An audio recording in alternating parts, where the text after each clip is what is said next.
영광스러운 우리 소국 조선민주주의 인민공화국 만세.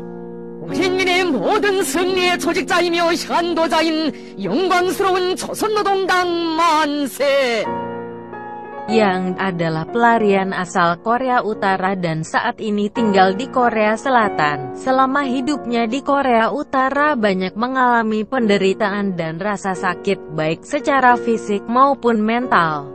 Yang menceritakan kehidupannya di Korea Utara tak tertahankan dan sangat tragis. Dia tinggal di wilayah termiskin di Korea Utara. Saya tinggal di desa termiskin di Korea Utara. Kita harus makan apa saja untuk bertahan hidup. Sangat sulit menemukan makanan. Kami terpaksa makan kayu dan membuat kami kesulitan di toilet karena makan kayu itu. Yang juga menceritakan puncak dari kelaparan yang menimpa desanya. Setiap hari orang-orang berjatuhan meninggal dunia karena tidak mampu lagi bertahan. Penderitaan fisik dan mental adalah penderitaan yang tak terperikan. Melihat betapa tragisnya hidup mereka membuatnya tak putus asa untuk membantu keluarganya.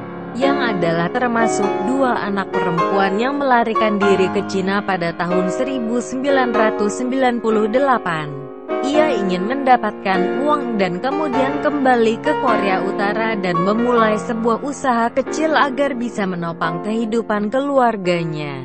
Tapi malangnya pada saat itu ia tertangkap polisi Cina di perbatasan, dan kemudian dikembalikan ke rumahnya. Ia mendapat hukuman sebagai pengkhianat, disiksa dan dipukuli hampir setiap saat dengan berbagai macam alat bahkan dengan sekop.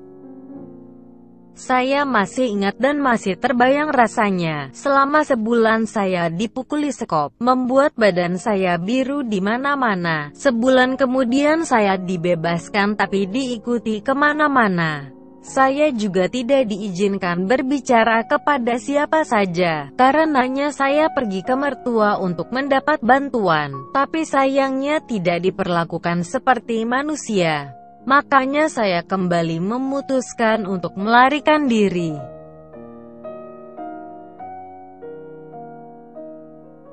Pada tahun 2003, saat pelarian kedua kalinya ke Cina, dia berhasil lolos dari polisi perbatasan, tapi tidak dari kriminal Cina. Dia diculik dan dijual sebagai budak dan pembantu.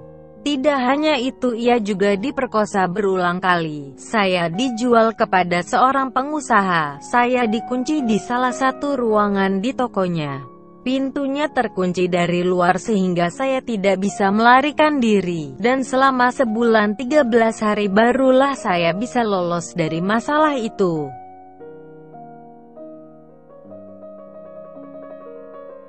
Tidak habis sampai di situ penderitaannya. Pada tahun 2006, dengan kondisi hamil 6 bulan, yang beserta teman-temannya, memutuskan berangkat ke Korea Selatan, menggunakan jasa broker.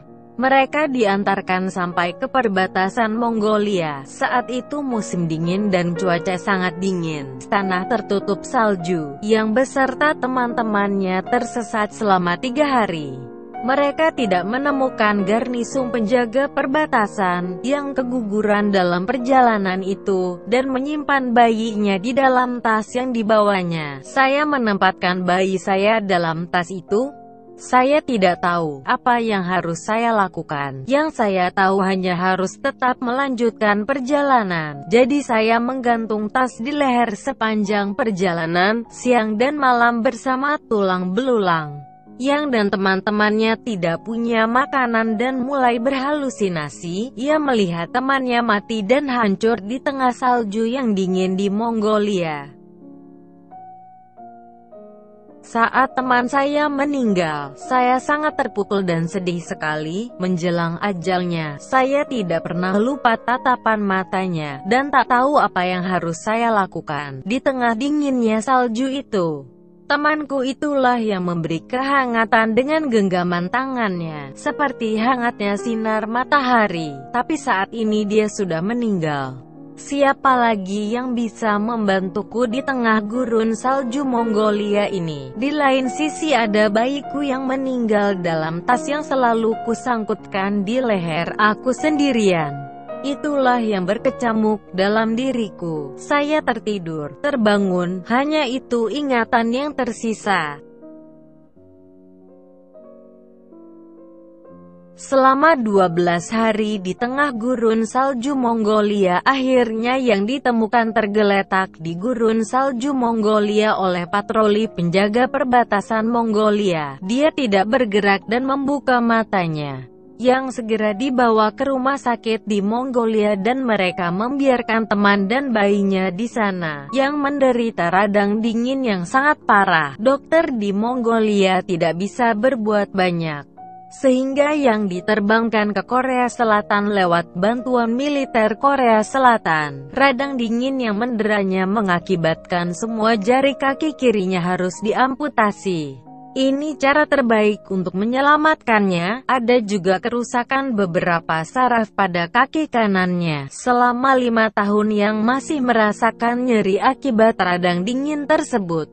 Saat ini Yang sedang menatap masa depannya, dan siap melakukan banyak hal untuk bisa membantu keluarganya yang hidup kesulitan di Korea Utara. Saat ini Yang mempunyai cukup uang, akan memulai bisnisnya di Korea Utara untuk membuka usaha mie dan nasi. Ketika orang bertanya saya akan membuka bisnis apa di Korea Utara, saya diam saja.